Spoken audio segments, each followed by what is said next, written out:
আমি এখন আছি কুয়াকাটাতে, আর আমি দাঁড়িয়ে আছি কুয়াকাটার জনমানবহীন একটি বিচে। এই বৃষ্টিতে আমি একদমই একা, জাস্ট আমার একটা ফ্রেন্ডকে নিয়ে আসছি সাথে। এই সময়টা ছিল একদম সকালবেলা 9টা থেকে 10টার মধ্যে। একদম মানুষ নেই বললেই চলে, যারা আছে দু একজন, তারা সবাই এখানের স্থানীয়। পাশেই রয়েছে ঝাউবন, আমি ও আমার ফ্রেন্ড।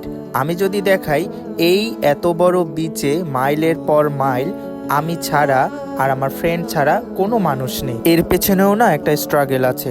সবাই দেখতেছে যে কত সুন্দর একটি beach, hot a beautiful place, কিন্তু এখানে আসার আগে যে কতটা স্ট্রাগল করতে হয়েছে সেটা কিন্তু কেউ জানে না। লাইফটাও না ঠিক এরকমই, যখন একটা সুন্দর মোমেন্ট দেখে তখন বলে মানুষ ওয়াও, কিন্তু এর পিছনেও যে কতটা স্ট্রাগল করতে হয়েছে ওই মানুষটার, সেটা কিন্তু কেউ দেখে না। প্রতিটা সাকসেসফুল মানুষ বলো আর প্রতিটা সুন্দর সম্পর্ক বলো, একটা সুন্দর মোমেন্টে নিয়ে আসতে হলে অনেকটা পথ পাড়ি দিতে হয়, কিন্তু ওই পর্যন্ত আসতে মানুষটার যে কতটা কষ্ট, কতটা স্ট্রাগল করতে হয় সেটা ওই মানুষটাই জানে।